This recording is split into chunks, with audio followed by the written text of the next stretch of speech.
እንደ እግዚአብሔር ቅዱስ ፈቃድ የምንማማርበት የትምህርታችን ኃይለ ቃል የሚሆነው የነቢያት ጾም በሚል ርዕስ ነው የምንማማረው። እስኪ በሉ ጾም በራሱ ምንድን ነው? ጾም ምንድን ነው? ጾም እንደምታውቁት መከልከል ማለት ነው። ጾም ብሂል ተካልኦተ ብእሲ እመብል ወኃጢአት። ጾም ማለት ከኃጢአትና ከምግብ መከልከል። ጾም ቢባል ቃል በቃል ሲተረጎም ጾም ማለት መከልከል፣ መታቀብ፣ መሰብሰብ፣ መቆጠብ ማለት ነው። አለመጾም ከሰውነት ነው የሚያወጣው፣ ከሰውነት ያወጣል። አለመጾም እንስሳ ነው የሚያደርገው። ጌታ ምንድን ነው ያለው? ክፉ ሰይጣን ያለ ጾም አይወጣም አይደል? ስለዚህ ያለ ሰዎች መልአክ መሆን ከፈለጋችሁ፣ የመላእክት ዘመድ መሆን ከፈለጋችሁ፣ እግዚአብሔር መምሰል ከፈለጋችሁ ጾሙ። ወወልድ ወመንፈስ ቅዱስ አሐዱ አምላክ። በስመ አብ ወወልድ ወመንፈስ ቅዱስ አሐዱ አምላክ። በስመ አብ ወወልድ ወመንፈስ ቅዱስ አሐዱ አምላክ። ይትባረክ እግዚአብሔር አምላክ አበዊነ ቅዱሳን ዘሰብአ ምሕረቶ ላዕሌነ። ይቅርታውን ቸርነቱን ምሕረቱን በእኛ ላይ ያጸና ቅድመ ዓለም የነበረ ይህንን ዓለም በካህሊነቱ የፈጠረ ዓለምን አሳልፎ የሚኖር የአባቶቻችን አምላክ ቅዱስ እግዚአብሔር በሀብት ስቦ በረድኤት አቅርቦ በቸርነቱ ሳይገባን በቅዱስ ቦታው ስለሰበሰበን ስሙ የተመሰገነ ይሁን። የእናታችን የቅድስት ድንግል ማርያም የመልአኩ የቅዱስ ገብርኤልና የቅዱሳን መላእክት የነቢያት የሐዋርያት የሰማዕታት የጻድቃን የደናግል የመነኮሳት የቅዱሳን በረከት ከሁላችን ጋር ይሁን። የተከበሩ አባታችን መላከ ገነት መዝገቡ ላቀው የደብረ ብስራት ቅዱስ ገብርኤል ቤተክርስቲያን አስተዳዳሪ፣ የተከበራችሁ አባቶቻችን ሊቃውንተ ቤተክርስቲያን፣ ካህናት፣ ዲያቆናት፣ የእግዚአብሔር ቤተሰቦች፣ ምእመናን አንድ አምላክ በሚሆን በአብ በወልድ በመንፈስ ቅዱስ ስም እንደምን ሰነበታችሁ? እንደምን ዋላችሁ? እንደምን አመሻችሁ? ቸርነት ገንዘቡ የሚሆን ፈጣሪያችን እድሜ ጨምሮ ስለሰጠን ለቅዱስ ሱታፌ ለቅዱስ በረከት ለድህነት ስለጠራን ስሙ የተመሰገነ ይሁን። በመካከላችን ተገኝቶ እንዲያስተምረን ቅዱስ ፈቃድ ይሁንልን። እንደ እግዚአብሔር ቅዱስ ፈቃድ የምንማማርበት የትምህርታችን ኃይለ ቃል የሚሆነው የነቢያት ጾም በሚል ርዕስ ነው የምንማማረው። እስኪ በሉ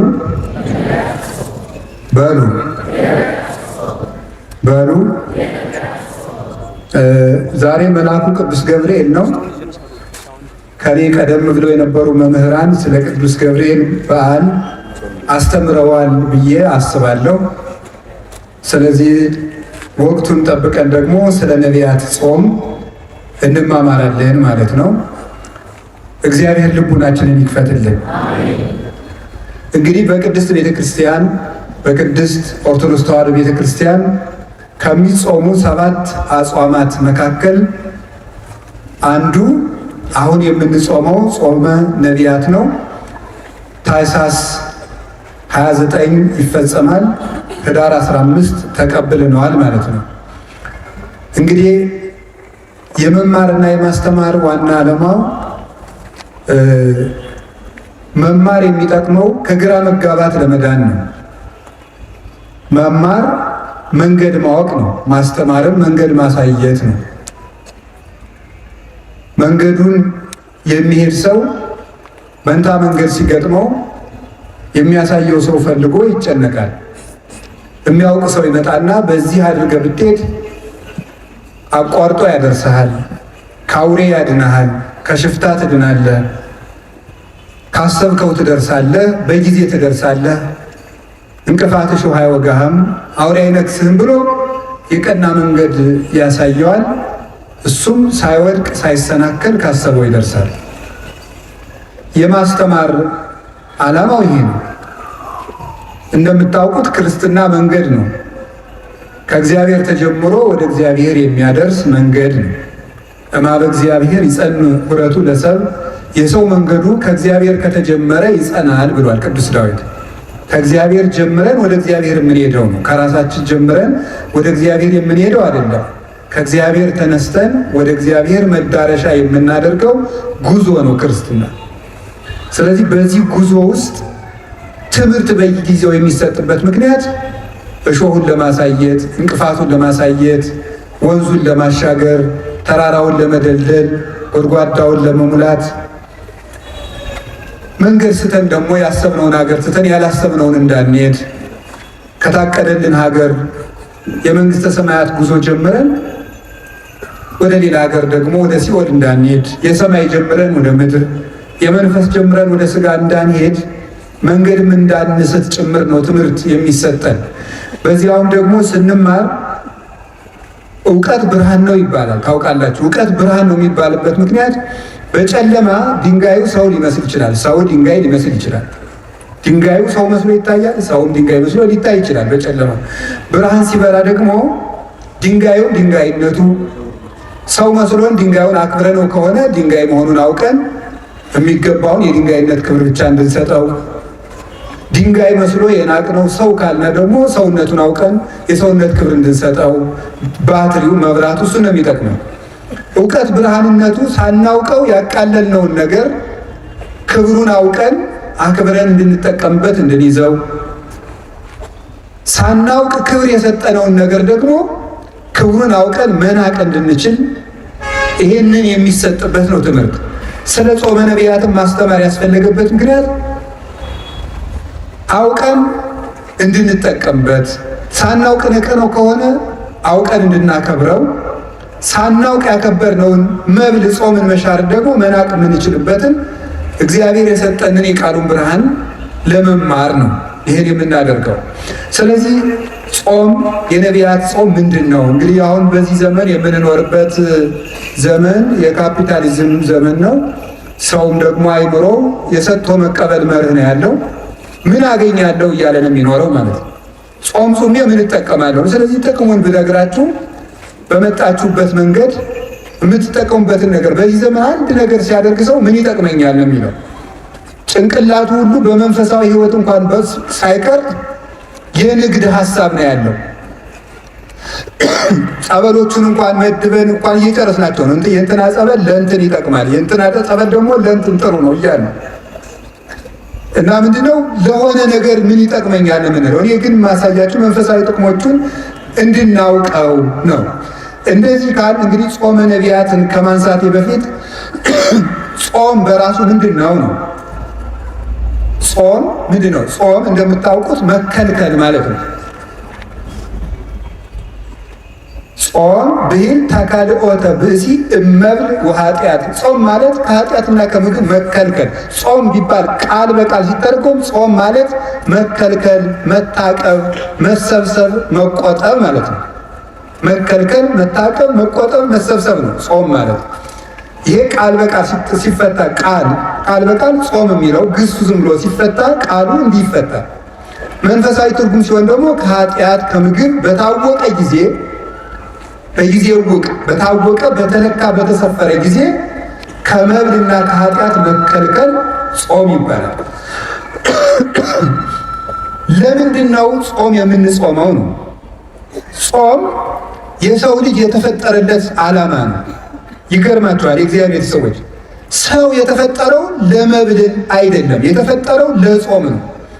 እና ምን ጾመው ለምንድን ነው ካላችሁ ሰው ለመሆን ነው የምንጾመው። ሰው ለመሆን ነው የምንጾመው። ሰው የተፈጠረ ለጾም ነው። ኦሪት ዘፍጥረት ምዕራፍ 1 ቁጥር 26 ላይ እግዚአብሔርን በመጀመሪያ ሰማይና ምድርን ፈጠረ ይልና ምዕራፍ 1 ቁጥር 1 ላይ ምዕራፍ 1 ቁጥር 26 ላይ ምንድን ነው የሚለው? ንግበር ሰብአ በአርአያነ ወበአምሳሊነ፣ እግዚአብሔርም ሰውን በአርአያውና በአምሳላችን እንፍጠር አለ። በአርአያችን በአምሳላችን እንፍጠር አለ ይላል። ታውቃላችሁ ይሄን ጥቅሱን ማታውቁትን አይደለም። ሰውን በመልካችን በአርአያችን እንፍጠር አለ። እግዚአብሔርን መስለን የተፈጠርነው። እግዚአብሔር ይበላል አይበላም? ምዕመናን እስኪ ተናገሩ እንጂ ይበላል አይበላም? አይበላም።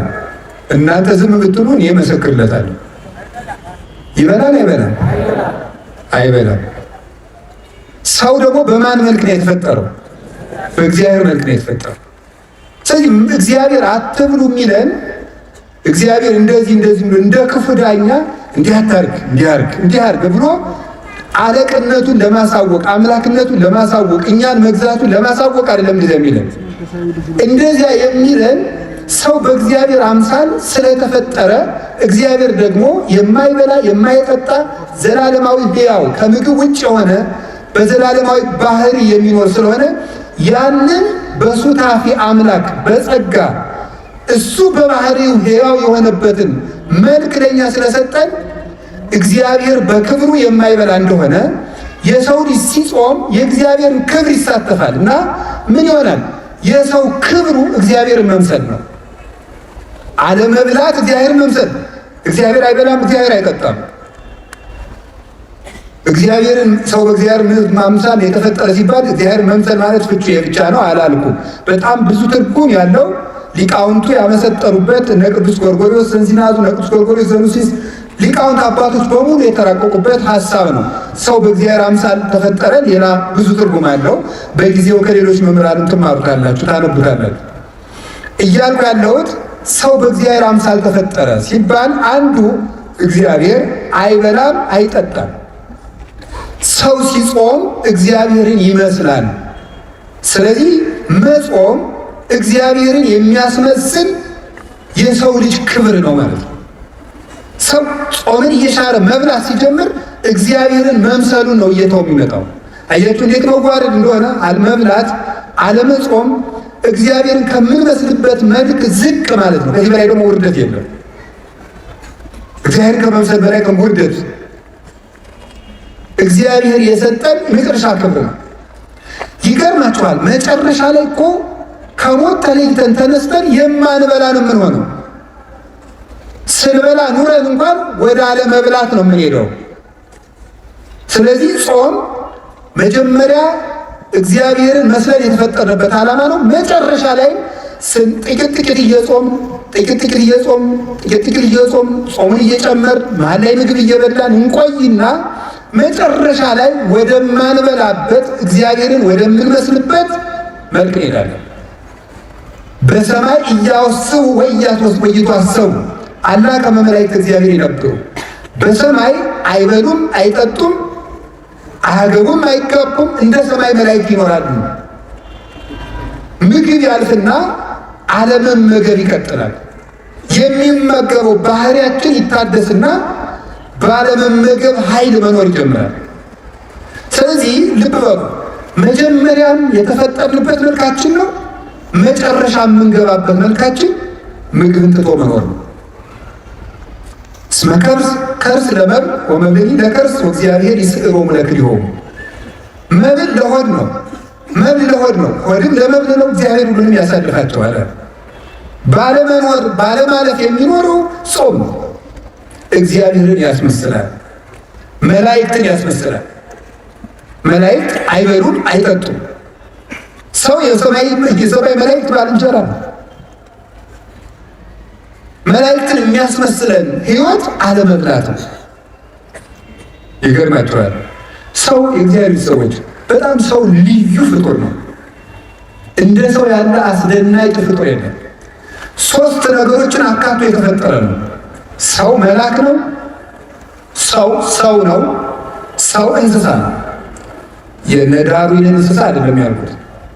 ሰው መልአክ ነው። ሰው ነው። ሰው እንስሳ ነው። ሰው ያማል ማለት የሰው ልጅ በባህሪው የቆመው የተዋቀረው ከመላካዊ ባህሪ ከሰብአዊ ባህሪ እንደገና ደግሞ ከእንስሳዊ ባህሪ ነው። መላካዊ ባህሪ አለመብላት፣ አለመጠጣት፣ አለማግባት፣ አለመመኘት፣ አለማንቀላፋት እንደዚህ ያለው ነው። እንስሳዊ ባህሪ ደግሞ መብላት፣ መጠጣት፣ ማንቀላፋት፣ መመኘት፣ ፍትወት፣ ስጋዊ ፍላጎት ይሄ እንስሳዊ ጠባይ ነው። ሰውነት ማለት ደግሞ ሁለቱንም መጥኖ መያዝ ነው። ይኸውልህ ሰው መላካዊ ባህሪ ያለው፣ ሰው እንስሳዊ ባህሪ ያለው። መላካዊ ባህሪ የመላክ ብቻ ነው። እንስሳዊ ባህሪ የእንስሳ ብቻ ነው። ሰው መሆን ግን መላካዊ ባህሪንም ሰብአዊ ባህሪንም እንስሳዊ ባህሪንም መያዝ ነው። መላካዊ ባህሪ አለመብላት አለመጠጣት፣ እንስሳዊ ባህሪ መብላት መጠጣት። ሰውነት ደግሞ ማለት መላክም መሆን እንስሳም መሆን ማለት። እንስሳዊ ባህሪ እንዳይጎዳ ትበላለህ፣ ትጠጣለህ፣ ታንቀላፋለህ፣ ትተኛለህ፣ ትነሳለህ፣ ታርፋለህ፣ ትመኛለህ። ሁሉም በመጠን ይደረጋል። መላካዊ ባህሪ ደግሞ መብላት አይፈልግም።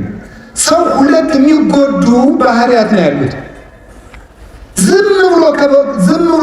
ዝም ብሎ የማይበላ ቢሆን እንስሳዊ ባህሪው ይጎዳና መራመድ ያቅተዋል፣ መስራት ያቅተዋል፣ ማሰብ ያቅተዋል፣ መተንፈስ ያቅተዋል፣ ሁሉ ነገር ማከናወን ያቅተዋል። ሰው ደግሞ እንስሳዊ ባህሪውን ብቻ ቢከተል ደግሞ ምን ይሆናል? ማቀድ ያቅተዋል፣ ሰማያዊ ነገር ማሰብ ያቅተዋል፣ መንጻት ያቅተዋል፣ ዝሙት ይሰለጥንበታል፣ ራሱን መግዛት አይችልም። ምንድን ነው ማድረግ ያለበት? ሰውን ዝም ብሎ ሲበላ መላካዊ ባህሪ ይጎዳል። ዝም ብሎ ደግሞ አልበላ እንዲል እንስሳዊ ባህሪ ይጎዳል። መቆም አይችልም፣ ይታመማል፣ ይሞታል። ምንድን ነው ማድረግ ያለበት? የሰው ልጅ ሁለት ምግብ ነው የሚያስፈልገው። ለመላካዊ ባህሪው መጾም አለበት። ለሰብአዊ ባህሪው ወይም ደግሞ ለእንስሳዊ ባህሪው መብላት አለበት። ለእንስሳዊ ባህሪው መመገብ አለበት። ለመላካዊ ባህሪው መጾም አለበት። ሰው በአንድ ነገር ብቻ ከኖረ መኖር አይችልም ነው። ሰው ነን እኛ። ሰው ይህን ያካተተ ነው። እንግዲህ የእግዚአብሔር ሰዎች አሁን የግራ ጎናችሁ በቁስል ነፍሮ በስርሶ የቀኝ ጎናችሁ ብቻ እድሜ ሊቀጠልለት ይጠቅማችኋል? አይጠቅም። እና ዝም ብሎ ሳይጾሙ መብላት ማለት ሰው አለመሆን ነው። እንደው መጽደቁን ተውት፣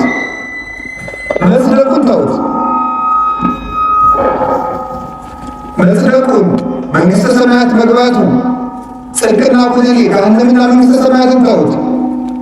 አለመጾም ከሰውነት ነው የሚያወጣው፣ ከሰውነት ያወጣል። አለመጾም እንስሳ ነው የሚያደርገው። ቅዱስ ጊዮርጊስ የተባለ አባት ብሎ ይናገራል። በቀን 3 ጊዜ የሚበላ ሰው እንስሳ ነው ወይ?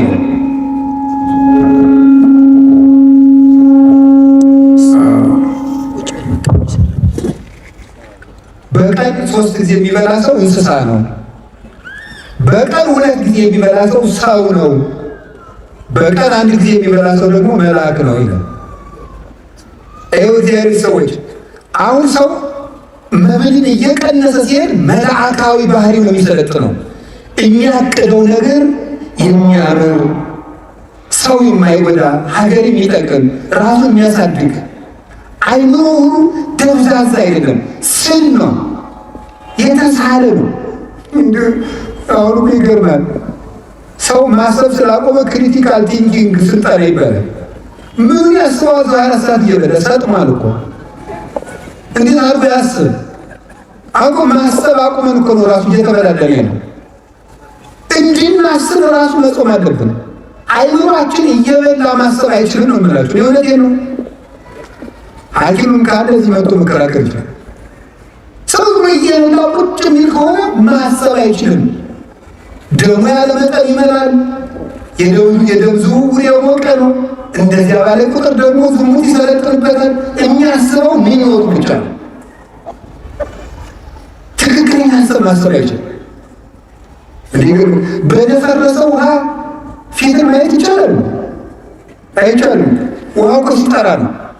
እኛ አሁን ደፍርሰናል። መብላት ደፍራሳ ጭንቅላት ነው ያለ እና ምናስበው ነገር ደፍራሳ ነው። የጠራ ዕቅድ የጠራ ህይወት መኖር ከፈልጋችሁ እንዲሁ ክርስቲያን ባትሆኑ እንኳን ጾም ሰውነት ነው ማለት ወደ ጽድቁ እንመጣበታለን።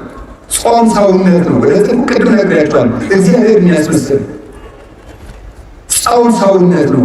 ሰው መሆን ከፈልጋችሁ ጾም። አውሬ መሆን ከፈለግ ብላ 24 ሰዓት እንስሳ መሆን እንጂ እባብ እንኳን እኮ ይጾማል። እባብ 40 ቀን ይጾማል። ስለዚህ እግዚአብሔር ሰዎች ጾም ምንድን ነው ከተባሉ የሰው ክብር ሰውነት ሰውን ሙሉ የሚያደርገው ሲጾም፣ የማይጾም ሰው ሙሉ አይደለም፣ ጎደሎ ነው። ጾም ቅድም ነገርኳቸው፣ 3 ነገር ነገርኳቸው። እግዚአብሔርን ያስመስላል፣ መላእክትን ያስመስላል። አይበሉም አይጠጡም መላእክት። ሀዩ ከመመላእክት ይባላል። የመላእክት ኑሮ መላእክት እንደኛ ባልንጀራ የሚሆኑ ምግብ በቀነስን ጊዜ ነው። ታውቃላችሁ ትንቢተ ዳንኤል ምዕራፍ 9 ቁጥር 21 ላይ እኔ ዳንኤል እየጾምኩ እየጸለይኩ ሳለ ቀድሞ የማውቀው ሰው ገብርኤል እየበረረ መጣ። ወገሰሰኒ በጊዜ መስዋዕት ዘሰርክ፣ በሰርክ መስዋዕት ጊዜም ዳሰሰኝ። ወመጻይሁ ከመአለቡከ ጥበበ እስመ ብእስ የፍቶት አንተ ምስጢር ሊነግሩ የምትገባ ሰው ስለሆንክ ምስጢር ልነግርህ መጥቻለሁ አለኝ። ቅዱስ ገብርኤል ወደ ዳንኤል ሲመጣ እየበረረ መጣ ነው የሚለው መጽሐፍ ቅዱስ። እየበረረ መጣ የሚለው እንደው ዝም ብሎ መጣ ለምን አይለውም? መላእክት የሚጾም ሰው ሕይወት ያጓጓቸዋል። ባልንጀራው ነው። ከብት የሚሄደው ወደ ከብት ነው። በግ የሚሄደው ወደ በግ ነው። ፍየል የሚሄደው ወደ ፍየል ነው። አሞራ የሚሄደው ወደ አሞራ ነው። መልአክ የሚሄደው ወደ መልአክ ነው። ወደሚጾመው ሰው መጣ እየበረረ። መላእክት ወደሚጾም ንጽሕና ወዳለው ሰው ለመምጣት ይጓጓሉ። ቅዱስ ገብርኤል ወደ ነቢዩ ዳንኤል ሲመጣ እየጓጓ ለምን? ጾመኛ ነው። ጥሬ እንብላብኝ፣ ጥሬ እየቆጣ የባቢሎን ምግብ ይቅርብኝ፣ እንደዚህ ወዳለ ሰው መላእክት ደስ እያላቸው ነው የሚመጡት። አቡነ ገብረ መንፈስ ቅዱስ 562 ዓመት አልበሉም አይደለም? መላእክት እኮ ክንፋቸውን ለማልበስ ነበር የሚሻሙባቸው፣ ለመጋረድ እድል ለማግኘት ነበር የሚጓጉት። እና ምግብ ይሄ ያልታጠበ ዕቃ ተሐዋስያን እንደሚሰበሰበው ምግብ በተጠራቀመበት ሰውነት የሚሰበሰቡት አጋንንት፣ ክፉ ሀሳቦች ናቸው የሚሰበሰቡት። በሚጾም ሰው ዙሪያ ደግሞ የሚሰበሰቡት መላእክት ናቸው። መላእክት ናቸው። ጌታችን መድኃኒታችን ኢየሱስ ክርስቶስ የማቴዎስ ወንጌል ምዕራፍ 4 ላይ እንደነገረን ወምሳ ሀደጎ ዲያብሎስ ወመፁ መላእክትን ዘያኩትጎ፣ ዲያብሎስ ፈተነውና አለ ምግብ አቅርቦ ጌታን ፈተነው። አልበላም ብሎ አሳፈረው። ዝርዝሩ መናገር ስላልፈለጉ ፈትኖ አሳፈረው። እሱን ካባረረው በኋላ ምን ማለት መላእክት መጡ እያመሰገኑት ይላል። እዚህ ውስጥ ሊተላለፍ የተፈለገው ምንድን ይመስላችኋል? አንደኛው ሊቃውንቱ እንደሚተረጉሙት ጌታን ሰይጣን ራሱ አላሸነፈኝም መላእክት ተራርተውት ነው እንዳይል ነው ይላሉ። መንፈሳዊ ደግሞ ከኛ ጋር የሚሄድ ምንድን መሰላችሁ? ዲያብሎስ ጌታን በትኩስ ዳቦ ከፈተነው በኋላ ጌታ ድል ከነሳው በኋላ መላእክት መጥቷል። ምን ማለት ነው? የስስትን ሰይጣን ብሉ ብሉ ብሉ ብሉ እያለ የሚፈትነውን ጾም ለማስፈረስ የምግብ ሽታ እያመጣ ምግብ የሚጋብዙ ሰዎችን እያመጣ የሚፈትነውን ሰይጣን ወደ አሸነፈ ሰው መላእክት ይመጣሉ ማለት ነው። መላእክት ይመጣሉ። ጌታ ያንን ዳቦ ድንጋዩን ዳቦ አድርገህ ብላ ብሎት እሱን ሰው በእንጀራ ብቻ አይኖርም ብሎ ካሳፈረው በኋላ ነው መላእክት የመጡት። ስስትን ካሸነፋችሁ መላእክት ወደ እናንተ ይመጣሉ ለማለት። የስስት ሰይጣን የሚባል አለ። የስስት ሰይጣን የሚባለው ብሉ ብሉ ቢልና በጾም ጊዜ የምግብ ሽታ የሚያመጣል። ይገርማችኋል። ጾም ሸቷችሁ የማያውቀው ሻይ ጧት ነው የሚሸጣችሁ። የጾም ዕለት ማለት ታይቶ የማይታወቅ ጓደኛ የዚህ ያለት ምሳ እንብላ እያለ ሊመጣ ይችላል። ይህኛው የስስት ሰይጣን ነው። በሰዓቱ ቢቀርብልን የማንበለውን ያደረ ወጥ ማልዳ እንድንበላው ያደርጋል። እንዲህ ቢያደርግ ማለት ነው የስስት ሰይጣን ነው። ለዚህ ነው መጽሐፈ መነኮሳት ምግብ አትርፈህ ከበዓትህ እንዳታሳድር የሚለው። የስስት ሰይጣን ማለዳ ብለው ብለው ሊያሰኝ ይችላል። ማስጎምጀት ነው። በቃ ማጓጓት ታሪክ ልሙት የሚያስብል ብሉ ብሉ ብሉ እንደው ምግቡን ጨርሶ ሲጨርስ ንጉሠ ነገሥትነት የሚሾም የሚያስመስል የሚያጓጓ ሰይጣን አለ።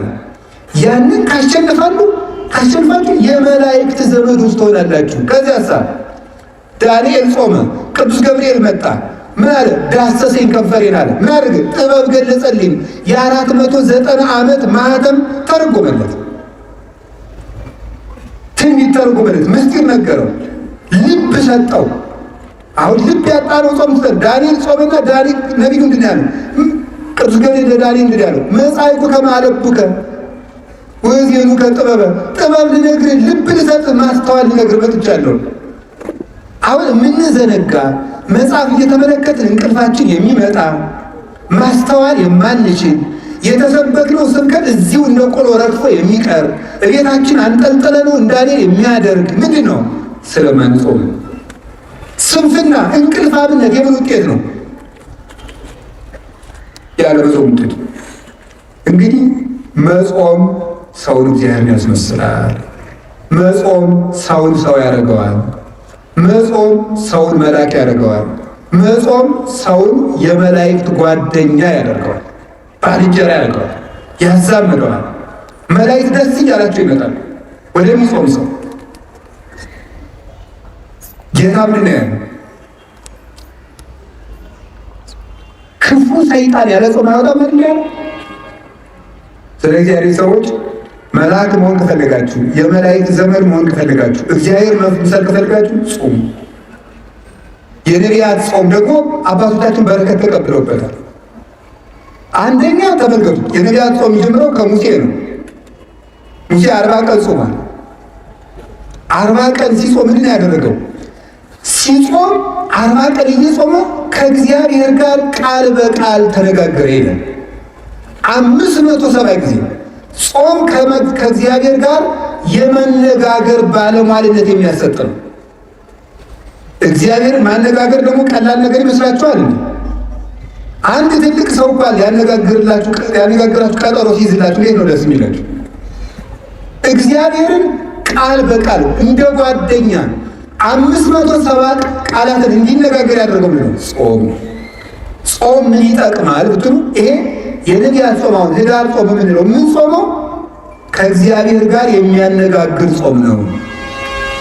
እንግዲያው ከእግዚአብሔር ጋር መነጋገር የሚፈልግ ይጾም። ከሰይጣንና ከስጋው ጋር መነጋገር የሚፈልግ ደግሞ ይብላል። ምርጫው ይናለ። ሙሴ ይሄንን ጾም ጾሞ እግዚአብሔርን አነጋገረ። ከዚህ በላይ እድልስ አለ ወይ? እግዚአብሔር ከማነጋገር በላይ ምን እድል አለ? እግዚአብሔር ለማነጋገር 100 ዓመትስ ብንራብ እግዚአብሔርን ማነጋገር እኮ የነፍስ ጥጋብ እኮ ነው። እግዚአብሔርን ማየት፣ እሱን መስማት። አጸም ዘይነብበኒ እግዚአብሔር አምላኬ እስመ ውእቱ ይነብብ ሰላም ለሕዝቡ። እግዚአብሔር ንግግሩ ሰላም ነው፣ ልብን የሚያረጋጋ የእግዚአብሔር ንግግር የሞት ማሰሪያን የሚቆርጥ ነው። ተራራን የሚያንቀጠቅጥ፣ ባህሩን የሚከፍል፣ አናብስትን የሚለጉም፣ እሳትን ጸጥ የሚያደርግ፣ መቃብርን ሳይከፈት ሙት የሚቀሰቅስ ነው። ጌታችን ኢየሱስ ክርስቶስ አልዓዛርን የቀሰቀሰው በቃሉ ነው። እግዚአብሔርን መስማት ትልቅ ነገር ነው።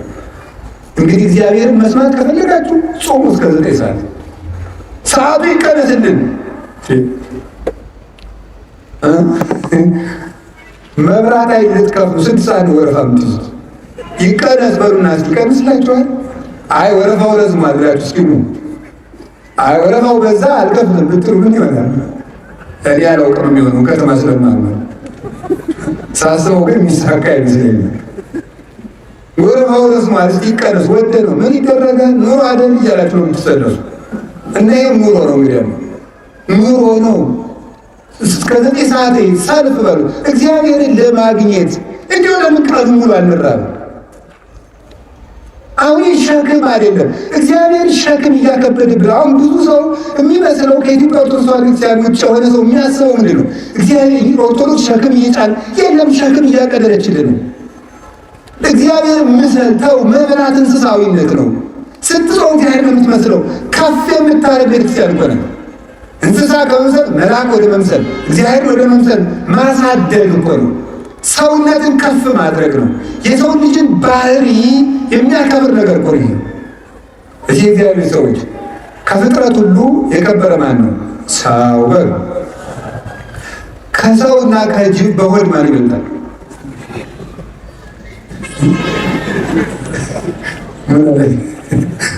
ጅብ ባሉሽ በሉ ማን ይበልጣል? ጅብ አይደል? ግን ትልቁ ፍጥረት ማን ነው? በሆድ የሚበልጥ ማን ነው? ይሄ እንግዲህ ስለዚህ አንፌር ነው ማለት ነው። እኛ ከበለጥን በሆድ መብለጥ ያለብን ነው ማለት ነው። እኛ ነበር መብለጥ የነበረብን።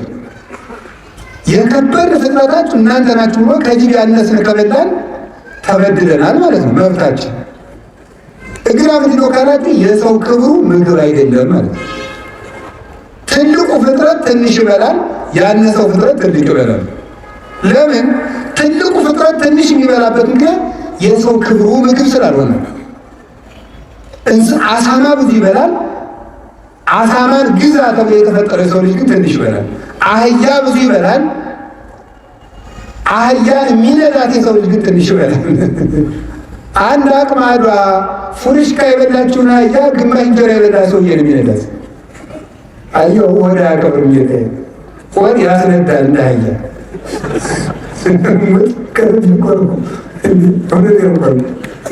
ወድ እንደ አህያ ነው የሚያስነዳ። ሆዳም ከሆኑ ከሆነ ትነዳላችሁ። እውነቴን ነው። ገባችሁ? ሆድን ከቀነስክ ትመራለህ ማለት ነው። ሆዳም ከሆንክ ትነዳለህ። እንደዚህ ነው ምትሆን። ሆዳም ሰው ጊዜ እንደተነዳ ነው የሚኖር። የራሱ ሀሳብ የለውም። አህያ ምን ሀሳብ ያላት? መነዳት ነው። አቱን እንደዚያ ጾሙ። ከጾምን ነው እግዚአብሔር የሚያከብረን። ከቃሉ ጋር ናችሁ? ከቃሉ ጋር ናችሁ ወይ? አዎ። እግዚአብሔር ከሁላችን ጋር ይሁን። እግዚአብሔርን የመነጋገሪያ ጾም ሙሴ ምን አደረገ? 40 ቀን ጾመ።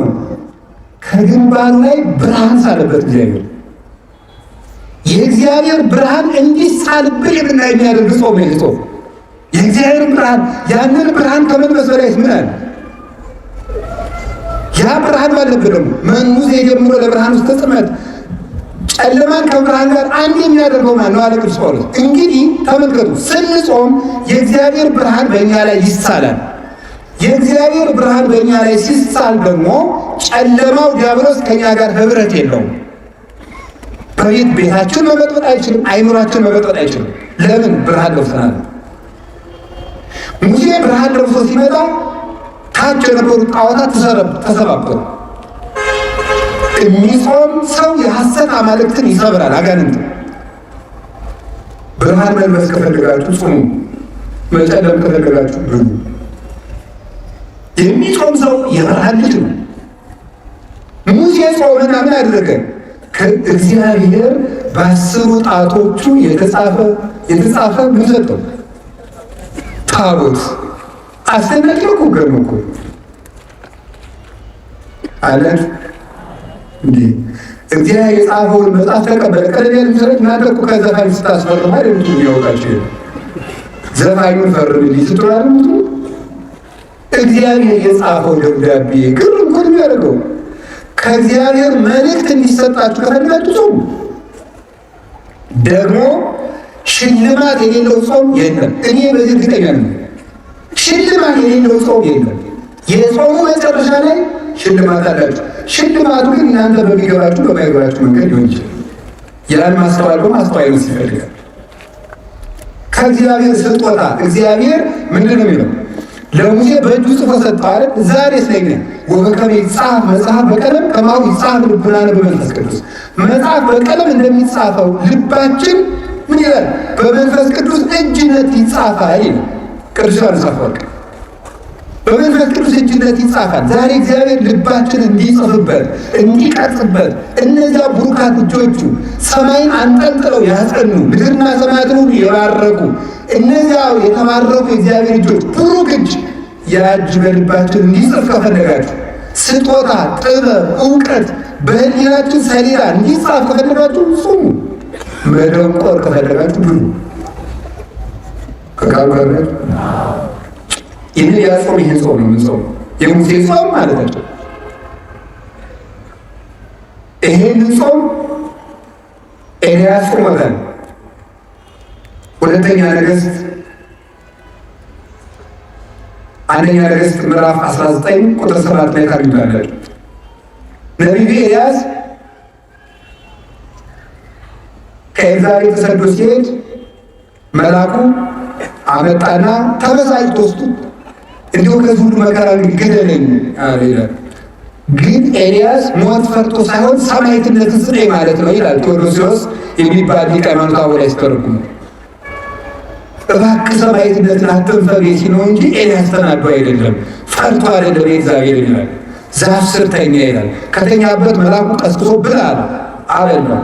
በላና ተኛ ብላ አበላው። ሁለት ጊዜ አበላውና ኤልያስ 40 ቀን ተጓዘ። 40 ቀን ተጓዘና 40 ቀን ጾሞ ወደ ብሔረ ሕያዋን በሰዓት ሰረገላ ዮርዳኖስን ተሻግሮ ተነጠቀ። ጾም ምን ያደርጋል ስትሉኝ ወደ ሰማይ ይነጥቃል። ጾም ምን ያደርጋል ስትሉኝ ሞትን ይቃወማል። ኤልያስ 40 ቀን ጾምና ከሞት ኃይል ተሰወረ። ከዓይኑ ሞት ይሰውራችሁ ይላል የገጠር ሰው ሲሞት ይሰውራል። እንግዲህ ለማ ሞት እንዳያየን ከፈለጋችሁ ጾም። ከዓይኑ ሞት ተሰወረበት፣ ወደ ሰማይ ተነጠቀ። ከፍ ያለ ድልና የሚሰጥ ጾም። አሁን ይህን ጾም ስንጾም እንደ ሙሴ ብርሃን ሳልብኝ ቃል በቃል አነጋግረኝ መልእክትህን በልቤ ጻፍልኝ፣ እንደ ኤልያስ ከሞት ሰውረኝ፣ ወደ ሰማይ ከፍ አድርገኝ ማለታችን ነው። ስንጾም ትልቅ በረከት ነው እግዚአብሔር ይሰጠናል። ይሄንን ጾም ተምራችሁታል። ካሁን በፊት ማጽፎታል፣ እዝራ ጽፎታል፣ ጾሞታል። ነቢዩ እዝራ እስራኤል በ580 ዓመት ዓለም ጌታ ከመወለዱ በፊት ባቢሎን ተማርከው ኑሮ 70 ዓመት ተማር በምርኮ ከኖሩ በኋላ ሲመለሱ ናቡከደነፆር ያቃጠላቸውን መጻሕፍት ሁሉ በመጽሐፈ ዕዝራ ሱቱኤል ላይ እንደተጻፈው 40 ቀን ጾሞ ገጽ በገጽ 70 ዓመት ተቃጥለው የቆዩት መጽሐፍት መንፈስ ቅዱስ በዓይነ መነጽር የመጻሕፍቶቹን ገጽ እየነገሩ ሙሉ መጽሐፍትን ብሉይ ኪዳንን አጽፏል። እንግዲያውማ የጠፋ ምስጢር የሚገልጥ ጾም። ጾም ከመጻሕፍት ጋር ያገናኛል። ህሙግ መብል የሐምግ ልበ፣ የደፈረሰ ምግብ ልብ ያደፈርሳል ይላል ትንቢተ ዳንኤል። የሆነ ያልሆነውን እያጠራቀመ 24 ሰዓት ያለ ጾም የሚበላ ሰው መጽሐፍ መመርመር አይችል፣ አይገባው። መጽሐፉን ሁሉ የሚተረጉመው እንደ ሐሳቡ ነው የሚተረጉመው። እንደሚመቸው ነው የሚናገር። ስለዚህ የጠፋ ምስጢር የሚገልጥ ጾም። አባቶቻችን ይሄንን ጾም ጾመው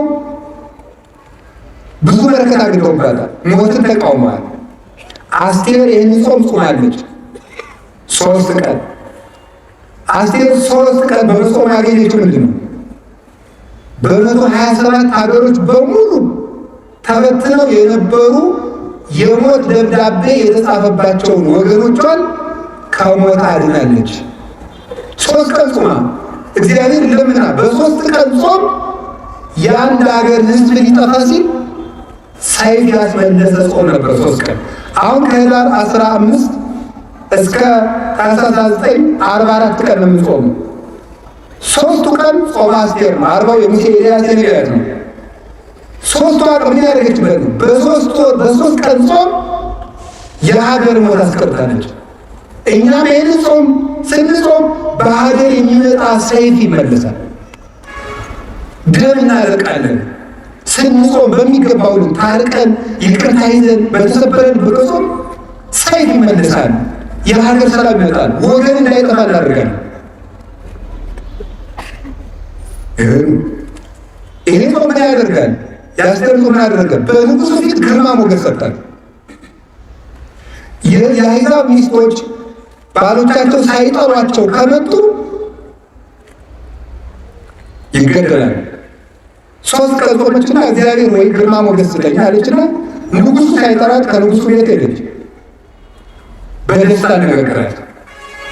በሚገላት ንጉስ ፊት በምትገደልበት ርዕሰ ጉዳይ ሽራ ሂዳ ግርማ ሞገስ ያገኘችበት የ3 ቀን ጾም። ግርማ ሞገስ፣ መወደድ። ግርማ ማለት በመጽሐፍ ቋንቋ ብዙ መፈራት፣ መወደድ፣ ባለሟልነት ተብሎ ይተረጎማል። መወደድ ራሱ ያው አንዳንድ ሰው አለ እኔ እንደው በየሄድኩበት ሰው አይወደኝም የሚል ሰው ጾም ወንጌል እኮ አስቴርን እኮ አሕዛባዊ ንጉሥ ወዷታል።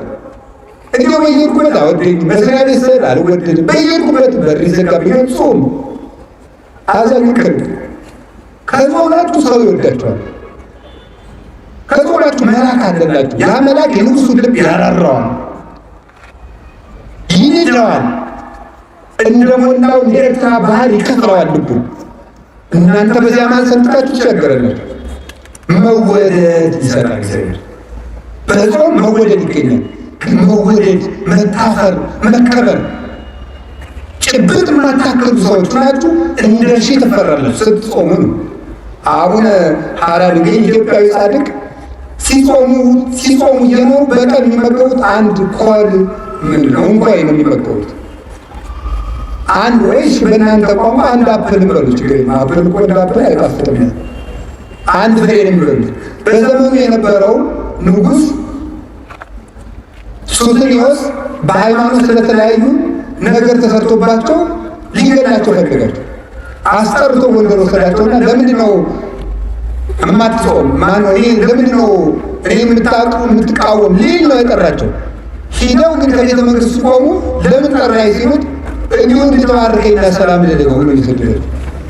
ለምንድን ነው እንደዚህ ያደረገ ሲባል ግርማ ሞገስ፣ የተራቡለት ክርስቶስ፣ የተጠሙለት ክርስቶስ፣ እናት አባት የተውለት ክርስቶስ፣ ብቻቸውን የተሰቃዩለት ክርስቶስ ከፍቶታት እኩያት ከአጣው ርኩሳት ከስጋ ጋር ከአጋንንት ጋር ከአራዊት ጋር ከብርድ ጋር ከፀሐይ ጋር ከብቸኝነት ጋር ከስደት ጋር የታገሱለት ክርስቶስ ግርማ ሞገስ ሰጣቸው።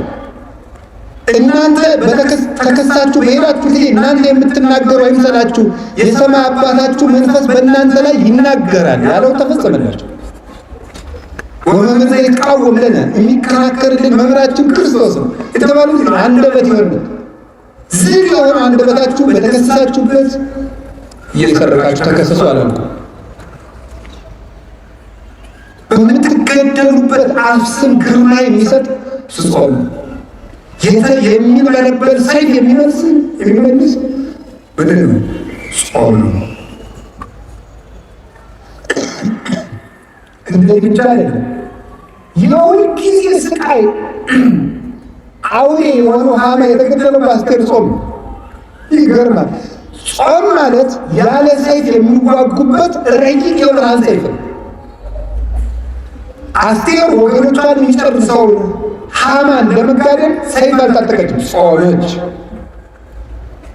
ስትጾም እሷ ሰይፍ ሳታነሳ የእሷን ወገኖች የሚገድለው ሐማ ራሱ የእሷን አጎት ሊሰቅልበት ባዘጋጀው እንጨት ተሰቅሎ ሞት። ይህም ለሚመለስ ጠላት ልብ የሚሰጥ ልቡ ለደነደነ ጠላት ደግሞ የሚዋጋ ሰይፍ ጾም ነው። ዮዲት የምትባለው 3 ቀን ጾማ ነው የእስራኤልን ጠላት ንጉሥ ያሸነፈችው። ጾም ጠላት ያሸንፋል። ይሄ ብቻ አይደለም። የተዋረደውን መርዶክዮስን ሹመት ሰጠው፣ ክብር ይሰጣል። ጾም ወድቆ የነበረውን ሐማ ስላልሰገደልኝ እገድለዋለሁ ያለውን መርዶክዮስ በሐማውን በል ያስቀመጠ የአስቴር ጾም ነው። ጾም የተዋረዱትን ከፍ ያደርጋል፣ ትዕቢተኞችን ያዋርዳል። ጾም ወደ ክብር መውጫ መሰላል። ይህን ነው የምንነግራችሁ የእግዚአብሔር ሰዎች። ስለዚህ የጾም ትልቅ ጾም ነው። ይህን ጾም ጾመው አባቶቻችን ምን ያደርጉት? የተስፋ ጾም ነው። የነቢያት ጾም የተስፋ ጾም የተስፋ ጾም ምን ያሉ እባክህ ተወለድልን ብለው ፍጥረታት በሙሉ የሚናፍቁትን ክርስቶስን ለማየት አባቶቻችን የተራቡት ረሃብ ነው። ክርስቶስን ለማግኘት የተራቡት ረሃብ ነው። እንባዬን ከመጠጥ ቃል እጠጣዋለሁ እንዳለ ቅዱስ ዳዊት እንባውን ከሚጠጡት ጽዋ ጋር እያንጠበጠቡ እየጠጡ አምላኬ አምላኬ ገይሳቤከ ጸማት ነፍሴ ለከ አምላኬ ወደ አንተ ገሰግሳለሁ ነፍሴ አንተን ተጠማች ይላል። ማይዝ እበጽሕ ወእሬ ገጹን አምላኬ ፈጣሪን ፊት የማየው መቼ ነው እያሉት ፊት ፈጣሪ ፊት መቼ ነው የምናየው? ከማፈቅር ኃይል አማልቂ ተማያት ከማውት አፈቅር ነፍሴ በእግዚአብሔር አምላኬ ጸማት ነፍሴ ይለቀ ዋያ ወደ ተጠማ እንደሚናፍቅ ነፍሴ እግዚአብሔርን ተጠማች ወዴት ነው የምንደርሰው እያሉ እባክህ ሰማያትን ቀደው ውረድ ያሉት እንደ በቆት ተንስ ወተመሰላ ለወይጠን እኔን ለማዳን ስትመጣ እንደ ፌቆ እንደ ዋላ እየዘለልክና ይላል መኃልየ ሰሎሞን። ልጅ ወንድሜ በተራሮች ላይ እየዘለልክና ያ ውሃውን ለመጠጣት እየቸኮለ ተራራውን መር እያለ ሰፊውን መሬት እየቆነጠረ እንደሚወርደው በሥጋ የምትዛመደኝ ወልደ ኃይል ክርስቶስ እኔን ለማዳን ወደዚህ ምድር ስትመጣ እንደ ፌቆ እየፈጠንክና አትቅርብን፣ ሥጋ ለብሰህ አድነን፣ በምሕረት ተመልከተን ብለው የለመኑት የተስፋ ጾም። ይህን ተስፋ ለምንድነው ፈኑን ከማርያም አሉት ወኮ እጅን ከአርያም ላክልናል ወኮ ሆነ ጽድቅነ ከመጸድቀ ትክቶ ልብሳችን እንደ መርገም ጨርቅ ሆነ አሉ። ይህን ሰው የለም ፈኑ ብርሃነ ወጽድቀከ ብርሃነ ወጽድቀከ እባክህ ብርሃንና ጽድቅህን ላክልን አሉት። ይህንን ልመና ተስፋ እሱን ተስፋ አድርገው የለመኑበት ጾም የተስፋ ጾም። የመጨረሻይቱ አንድ ቀን ገሃድ ትባላለች። ገሃድ ማለት መገለጥ ማለት ነው። ገሃድ ማለት መገለጥ። ነቢያት ሙሴ 40 ቀን የጾመለት፣ ኤልያስ 40 ቀን የጾመለት፣ ዕዝራ 40 ቀን የጾመለት፣ አስቴር 3 ቀን የጾመችለት አምላክ ሊገለጥ ነውና ከሥጋ ፈቃድ ተለይተን ራሳችንን ገዝተን መገለጥን እንይ ለማለት አንደኛዋ ጾም ገሃድ ትባላለች። መገለጥን እንይ ጾመን ይገለጥልን፣ መልአክ መስለን ይገለጥልን። ታውቃላችሁ ጌታችን መድኃኒታችን ኢየሱስ ክርስቶስ ለእረኞቹ የተገለጣቸው ከመላእክት ጋር ነው። መላእክት ደግሞ አይበሉም አይጠጡም። ገሃድ እግዚአብሔር የተገለጠላቸው በቤተልሔም እነሱ በማይበሉበት ሰዓት በሌሊት ነው። ያንን አምላክ ዘነቢያት ሰበክዎ አስተርአየ ገሃደ እንዳለ ቅዱስ ያሬድ ነቢያት የሰበኩት እየጾሙ የሰበኩት አምላክ ገሃድ ተገለጠ። ቅዱስ ያሬድ በዝማሬው ኤጲፋንያ ብሎ የሚጠራቸው አንዱ ልደት ነው። ኤጲፋንያ ማለት አስተርእዮ ነው።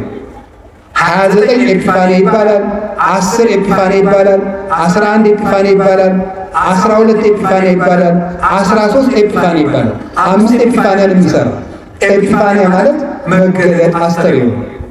ለምን ነው ልደትን መገለጥ ያለው? ኤጲፋንያ ያለው የማይታየው አምላክ ሥጋ ለብሶ የመላእክት ምኞታቸው ተፈጸመ። ይሄንን በረከት ለመሳተፍ እንጾም። ሲያፈቶ ለመላእክት ከማውጹ መላእክትን እንዲያዩት የሚያስመኛቸው ጌታ በጠባብ ደረት በአጭር ቁመት ተወስኖ ለሰው ለመታየት የተገለጠበት አምላክ እግዚአብሔርን በልደት ለማየት ይችን ቀን ጨምረን እንጾማለን። አልፎ የለ እንዳንባል የነቢያት መሰረት የሚናጋ መሰረት አይደለም። ዲበ መሰረተ ነቢያት ወሐዋርያት ተሐንጽክሙ ወይም ወለማይዘንቱ ሰለሊሁ ዚነ ኢየሱስ ክርስቶስ ኤፌሶን ምዕራፍ 2 ቁጥር 20 ላይ በነቢያትና በሐዋርያት መሰረት ላይ ታንጻችኋል። የማዕዘኑ ራስ ማን ነው ይላል? ክርስቶስ ነው። የማዕዘኑ ራስ ክርስቶስ ነው። ስለዚህ የነቢያት ጾም በጊዜው መልስ አግኝተውበታል፣ ለኋላው ተስፋ ይዘውበታል፣ ተስፋቸውም ተፈጽሞበታል። ክርስቶስ እንዲገለጥ ያደረገ ቀጠሮ ያጸና የተስፋ ጾም ወደ ብሉይ ኪዳን መመለሳችን ሳይሆን በነቢያት መሰረት ላይ ቆመን በሐዋርያት መሰረት ላይ ቆመን በማዕዘኑ ራስ በኢየሱስ ክርስቶስ የመጽናት ምልክት ነው። በነቢያትና በሐዋርያት መሰረት ቆሙ የተባለው ደግሞ ሐዋርያውን የሰበከ ጌታችን ኢየሱስ ክርስቶስ በወንጌል እስከሚገለጥና ተስፋውን ሲሰጥ ድረስ በነቢያት ሲያረጋጋን ኑሯልና በወንጌል መላእክነ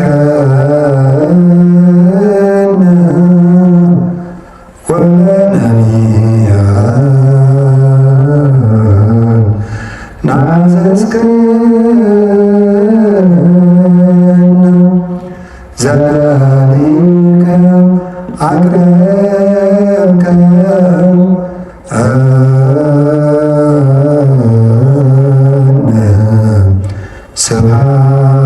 ስብሐት ለከ ወስብሐት ለእግዚአብሔር። ይቆየን።